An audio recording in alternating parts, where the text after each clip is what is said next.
In this video, you'll learn how to set up the Verizon Wi-Fi extender CE1000A using either wireless or wired pairing. For wireless pairing, plug the extender into a power outlet near your Verizon Internet gateway and wait for a solid yellow light.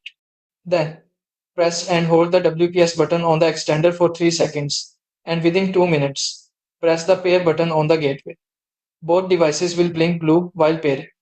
If there's a problem, the extender's LED will flash red slowly for 2 minutes. Once you see a solid white or blinking yellow light on the extender, it's paired successfully. You can then move it to a spot between your gateway and the weak coverage area. If the light turns solid white, the setup is complete.